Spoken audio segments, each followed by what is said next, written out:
let's go across to Gajendra Kothari, Managing Director and Chief Executive Officer at Etica Wealth Management, to talk about how young investors should be investing right now. Gajendra, good afternoon. Thank you for joining us.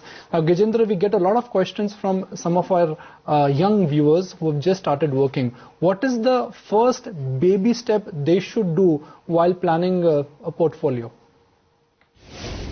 So my advice would be that the sooner you start, the better it is for you. And there are three things you should look to start your investment portfolio. The first thing is that what are your goals? And you should divide into short-term goals and long-term goals. So if you have requirement for short-term goals, start saving and put into safer instruments which can give you the required rate, and you can withdraw the money whenever you require it. Now for your longer-term goals, the goals can be divided into like retirement goals, or you can have a house purchase goals maybe 10 years down the line, or you can have a children's education planning, such kind of things. For these goals, you need to put your money to work, and the best way for long-term investment would be to go through the SIP route, which is systematic investment planning. And if you invest whatever 5,000 or 10,000 rupees per month over a longer term horizon, you can expect around 12 to 14% return, that too tax free, and it can help you meet all these financial goals for your longer term requirement. But should all young people buy life insurance as well?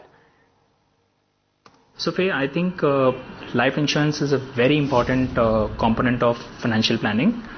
The first thing a young person should do is identify who are the dependents on him in his family. So it can be his parents who have retired and are depending on his income, or it can be his spouse who is a housewife, and also she is also dependent on his income. So if he has dependents, he should go for a term insurance cover, and the ideal amount is a thumb rule which says 10 times of his annual income. So if his annual income is presently 5 lakh rupees, he should at least have a 50 lakh rupees term insurance cover. He shouldn't go for any other insurance cover for his life insurance requirement. Now, most young people have a PF deduction. Should they also invest in, let's say, PPF or FDs? So Faye, I think that would depend on what kind of investor he is. If he's a very safe investor, doesn't want to take any kind of risk, and is looking for guaranteed returns, then I think PPF is the best form of investment. Presently, you are getting 8.7% interest per annum, and the money is logged in for 15 years. So this is the safest and the best form of investment. I wouldn't recommend FD as alternative, because there it is taxable.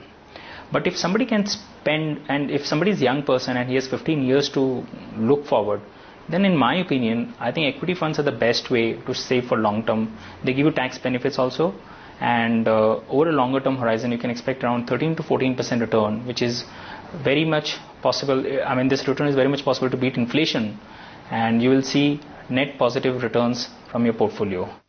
Gajendra, good chatting with you. Really appreciate you taking the time out and speaking with us.